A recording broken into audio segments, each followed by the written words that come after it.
반갑습니다. 플러스 경매 김수경입니다. 저는 부산, 울산, 경남 지역에서 경매 대행 그리고 경매 교육 일을 하고 있습니다. 오늘은 어제에 이어서 주택임대차보호법에 대해서 공부를 해보려고 합니다.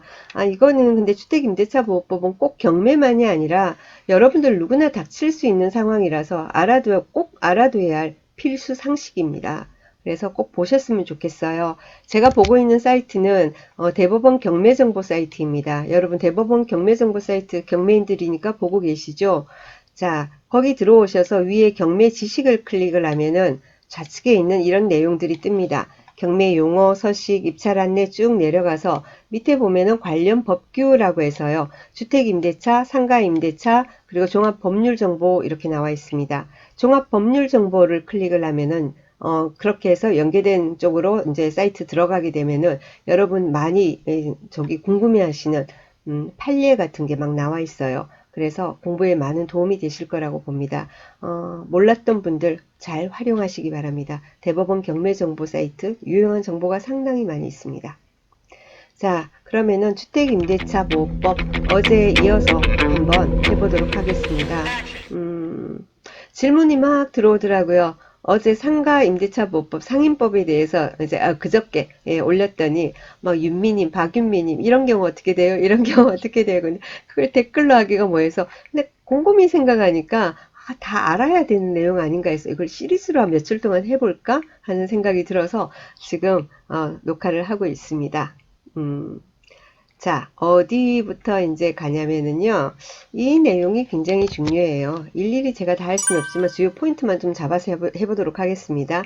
일시적으로 주민등록을 이전한 경우, 우리 경매 분석을 하다 보면 그런 경우 있습니다. 원래는 이따가 뭡니까? 전출을 했다가 다시 재전입하는 경우, 그런 경우 있거든요. 주로 어떤 경우가 많이 있냐면은, 그 집 소유주들이, 임대인들이 담보대출을 받을 때 담보대출을 많이 받기 위해서 그 소유자 아닌 임차인이 전입이 돼 있으면 금융권에서 저기 그 대출을 안 해주려고 하잖아요. 담보대출을. 그래서 이제 막 부탁을 하는 경우 있어요. 그 부탁받고 그저 뭐 별일 있겠나 하고 아무 생각 없이 부탁받고 전출을 해줬다가 다시 전입하면 되지. 내가 살고 있는데 뭐 이렇게 생각하는 거예요. 근데 거기서 사고가 나는 거예요. 그래서 그런 내용의 어떤 질문이 여기도 들어와 있습니다. 저는 주택을 임차하여 주민등록 전입신고까지 마치고 살고 있는데 사정이 생겨서 가족 전원의 주민등록만을 살고는 있는데 주민등록만을 다른 곳으로 일시 이전을 하였다가 다시 전입을 했습니다. 그런데 그 사이에 근저당권이 설정되고 그에 따른 경매가 실시되어 현재 매수인이 그러니까 낙찰받은 사람이 저에게 집을 비워줄 것을 요구하고 있습니다. 임대보증금 반환을 받지 못한 채 무조건 비워주어야 하는 것인지요. 후순위 임차인은 무조건 비워줘야 합니다. 그렇지 않습니까? 그죠? 유감스럽지만 매수인에게 무조건 집을 비워주어야 합니다. 했어요. 왜냐하면 귀하와 같이 임대기간 중에 주민등록을 옮기면 비록 그 집에서 가족과 함께 계속 거주하고 있었다고 하더라도 대항력을 상실하고 그 후에 다시 전입신고를 하더라도 다시 전입신고한 그때부터 새로운 대항력이 발생한 거예요. 근데 그 새로운 대항력은 뭐예요? 근저당보다 뒤잖아요. 그래서 후순위가 돼서 그런 거죠. 아이고 답답하다 그죠? 근데 다만 기아가 가족의 주민등록은 그대로 둔 채 본인의 주민등록만을 일시적으로 옮겼다면 대항력을 상실하지 않기 때문에 매수인에게 임대보증금의 반환을 요구할 수 있습니다. 그래서 전부 다 가면 안 되는 거예요. 가족 중에 한 명이라도 남아있으면 돼요. 그죠? 아시겠죠? 이 부분을 꼭 기억을 하시기 바랍니다. 자, 그 다음에요. 임차주택에 입주한 후에 임차주택에 입주는 했어요. 이사는 들어갔어요. 이제 자 그런데 사정이 있어서 전입신고를 며칠 있다 한 거예요. 근데 그 사이에 근저당이 설정이 된 거예요. 임차인이 입주를 하고 임대차 계약을 했으니까 입주를 한 거죠. 돈도 다 줬겠죠. 돈도 안 줬는데 이사 들어갈 수 있겠습니까? 입주는 했어요. 그런데 사정이 생겨서 뭐 바쁘다 보니까 이삿짐 정리하고 어쩌고 저쩌고 하다 보니까 며칠 있다가 전입신고를 했는데 그 사이에 세상에 근저당권이 설정이 된 겁니다. 이런 나쁜 놈이 있나요? 그죠? 임대인 그렇잖아요. 말도 안 되죠. 그죠? 저는 주택을 임차하여 입주한 후에 사정이 생겨서 며칠이 경과한 후에 주민등록 전입신고를 마쳤습니다. 그런데 그 후에 등기 기록을 열람해 보니까 제가 임차주택에 입주한 후에 전입신고를 하기 전에 그 사이에 임대인이 은행에서 돈을 차용하면서 근저당권을 설정한 사실을 알게 되었습니다. 임대인은 이 주택 외에는 특별한 재산도 없고 사업하는 사람인데 만약에 그 근저당권 실행을 위한 경매 절차가 실시된다면 제가 매수 낙찰자한테 대항할 수 있느냐 했습니다. 대항할 수가 없죠.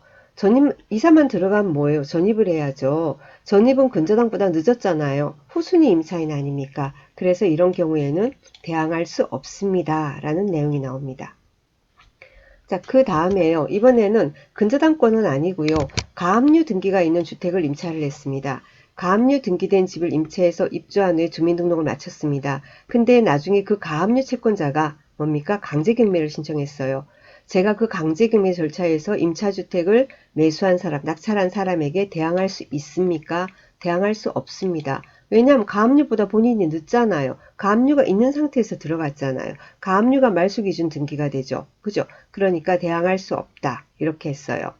자, 다만 그런데 귀하가 확정일자를 갖추었다면 전입하고 확정일자를 했다. 이러면은 선순위 가압류 채권자보다 우선 변제를 받을 수 없지만은 채권액에 비례해서 평등 배당을 받게 됩니다. 이게 우리가 알고 있는 안분 배당이에요. 자, 여러분 채권 같은 경우에는 이거는 가압류는 채권이잖아요. 그죠? 자, 그러면은 가압류권자 채권이고 임차인 같은 경우에도 뭡니까? 채권이죠. 임차인도 원래 채권이에요. 채권인데 뭡니까? 채권인데 준물권화 되거든요. 어쨌거나 기본이 채권이에요. 그럼 채권 같은 경우에는 먼저 그러면 가압류인 채권이 있고 그 다음에 임차인인 채권이 있어요. 어떻게 됩니까? 안분 배당을 합니다. 그죠? 먼저 안분 배당을 딱 해서 서로 나눠 가지게 되죠. 그죠? 똑같은 비율로. 그런데 그 밑에 있죠. 그 밑에 다른 가압류권자나 다른 어떤 채권자들이 있으면은 그건 먼저 그 임차 보증금을 우리 임차인이 확정을 받으면 준물권화 되기 때문에 전세권처럼 근저당처럼 그렇게 되기 때문에 그 밑에 있는 가압류권자나 같은 채권자의 배당을 내가 흡수를 하게 되죠. 그래서 처음에는 안분 배당하고 나중에는 흡수 배당하고 밑에 있는 나보다 앞서 있는 선순위 가압류권자는 건드릴 수가 없어요. 근데 나보다 뒤에 있는 채권자들이나 그런 사람들 배당받은 게 있으면은 그건 내가 받을 만큼 원래 받을 만큼 다 흡수를 하는 겁니다. 안분 배당 후 흡수 배당이 된다. 그 얘기가 지금 이렇게 설명이 되어 있는 겁니다. 참고로 하시면 좋겠습니다. 그 다음에요. 소유권 이전 등기 청구권 보전을 낸 그러니까 가등기가 있다. 그죠? 그 다음에 가처분이 돼 있다. 이런 집을 내가 알고 들어간 거예요. 그게 등기부에 나와 있잖아요. 가등기나 가처분 같은 경우에. 그죠? 그렇게 해가지고는 이제 임차를 해가지고는 들어가 살면서 전입신고를 했어요. 그죠? 자, 그런데 뭐냐면은 나중에 그 가등기권자가 저기 했대요. 본등기를 해버린 거예요. 그리고 저에게 명도를 요구하고 있습니다. 임대보증금 반환을 받지 못한 채 무조건 비워줘야 합니까? 비워줘야 합니다. 나요. 그런 내용이 지금 나와 있어요. 이런 것도 차분히 여러분들 한번 읽어보시고요. 그 다음에 하나 볼 게 뭐냐면은 후순위 근저당권자가 경매를 신청하였지만 선순위 근저당권이 존재하여 대항력이 없는 임차인의 보호 방법 이런 말이 있어요. 자, 등기부에 보니까 처음에 근저당이 있는 거예요. 근저당이 있어요. 그리고 나서 그 다음에 내가 주택을 임차를 한 거예요. 그죠? 그 다음에 또 근저당이 들어왔어요. 그런데 이 밑 뒤에 있는 근저당권자가 경매를 신청했다. 지금 상황을 이렇게 설명하고 있습니다. 한번 읽어볼까요? 저는 2004년에 주택을 보증금 5천만 원에 임차해서 입주 및 전입 신고를 마쳤는데 그 당시에 이미 임차주택에 A은행 명의로 1200만 원의 근저당권이 있었고 내가 그 다음에 5천만 원 했고 자, 그 후에 집주인이 B은행으로부터 다시 대출을 받으면서 B은행 명의로 채권 최고액 5천만 원의 근저당 설정을 했습니다. 처음에 A 1200이 있었고 내가 5천만 원에 임차했고 그 다음에 5천만 원 또 이렇게 됐어요. 그런데 이 B은행이 경매가 그죠? 신청해서 절차가 진행 중에 있습니다. 저는 어떠한 방법으로 보호받을 수 있는지요? 했어요. 그러니까 1순위 근저당권자하고 2순위 근저당권자하고의 사이에 있는 거죠. 그죠? 자, 그런데 그 뭡니까? 매수인의 지위는 1순위 근저당권을 기준으로 정해지기 때문에 매수인에게 대항할 수 없습니다. 자, 근저당이 있잖아. 우리 말소 기준 등기가 이거 A 근저당. 여기 후순위 근저당권자가 경매를 신청했다 하더라도 말소 기준 등기는 제일 위에 있는 근저당권자잖아요. 그죠? 그러니까 여기서부터 쭉 말소가 되잖아요. 대항할 수 없지 않습니까? 그죠? 예, 그 내용이 전부 다 나와 있습니다. 이런 걸 여러분이 기본적으로 그래서 이런 걸 쭉 읽다 보면은 여러분 알고 있는 그래서 배당에 관한 부분이 많이 걸리게 되죠. 그래서 임대차 보호법을 공부를 하자고 제가 그런 거예요. 임대차 보호법, 뭐 주택 임대차 보호법, 상가 임대차 보호법 이걸 모르고서는 경매를 뭐 할 수가 없어요. 그래서 근데 아주 다양한 상황들이 있습니다. 이런 다양한 상황들을 일일이 제가 다 읽어 드릴 필요는 없을 거고 요런 내용들이 있고 이것보다 더 중요한 내용들도 상당히 많이 있습니다. 밑으로 쭉 보면은 그래서 여러분이 대법원 경매정보 사이트에 들어오셔서 경매 지식을 클릭을 하셔가지고 그죠? 이렇게 대법원 경매정보 사이트에 경매 지식을 클릭을 하시고 그리고는 관련 법률, 주택임대차, 상가임대차하고는 이렇게 종합법률 정보 이렇게 다 나와 있거든요. 그러니까 요 내용들을 관련 법령과 Q&A 형식으로 쉽게 돼 있지 않습니까? 이걸 쭉 읽으면서 이해를 해 나가신다면은 경매 권리 분석에 상당한 도움이 되실 겁니다. 그래서 안내를 드렸습니다. 자, 오늘 여기까지 하겠습니다. 끝까지 들어주셔서 감사하고요. 그리고는 즐거운 하루 보내시기 바랍니다. 감사합니다.